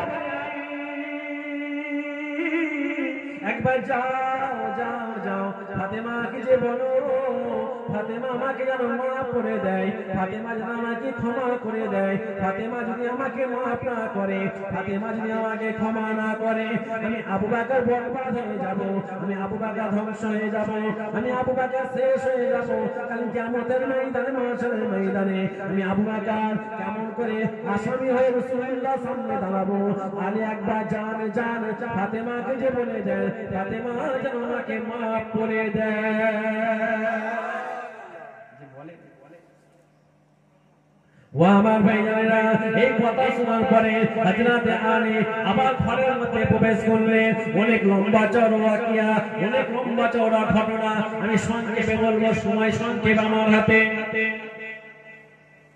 বুঝাবার জন্য আপনাদের সামনে এই ওয়াকিয়াটা তুললাম হযরত আলী ঘরের মধ্যে প্রবেশ করলেন ঘরের মধ্যে প্রবেশ করার পরে বাড়ির মধ্যে প্রবেশ করার পরে হযরত ফাতেমাকে বলতে লেগেছে ও বিবি ফাতেমা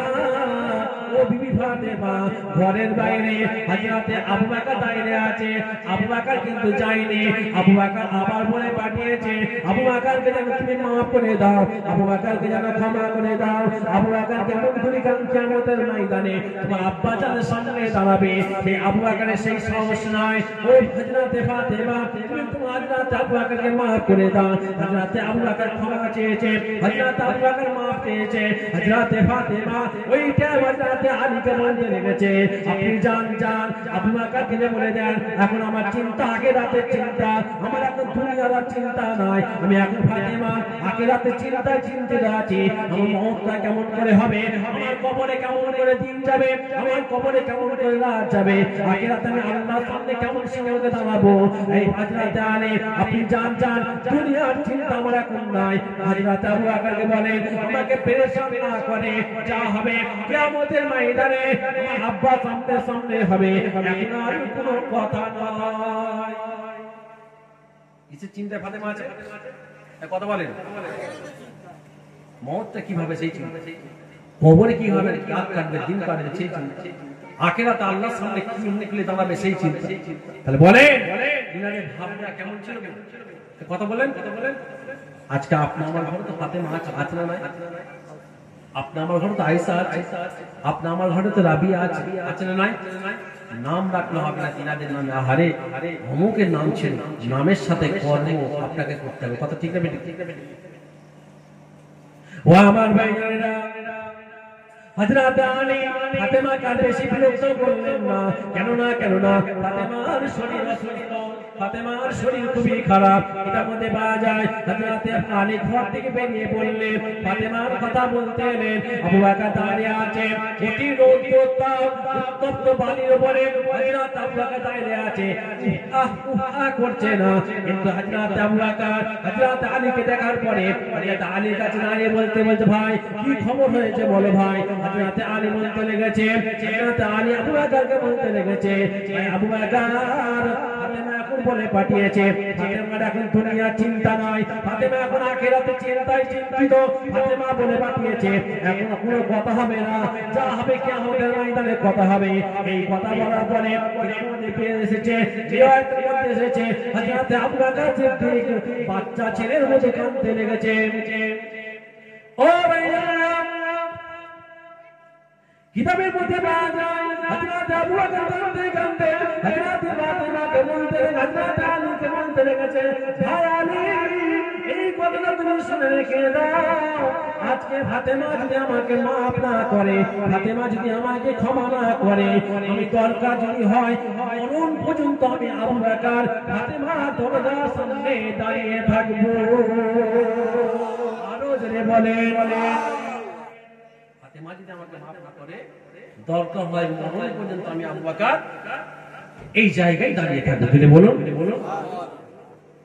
কি, হয়তো আমাদের কোন ভাই অন্যায় করেছে, তার কাছে যদি মাপ চাইতে যাই, সে তো প্রথম ভাববে যে সাইড হয়ে গেছে, কথা ঠিক না বেঠিক?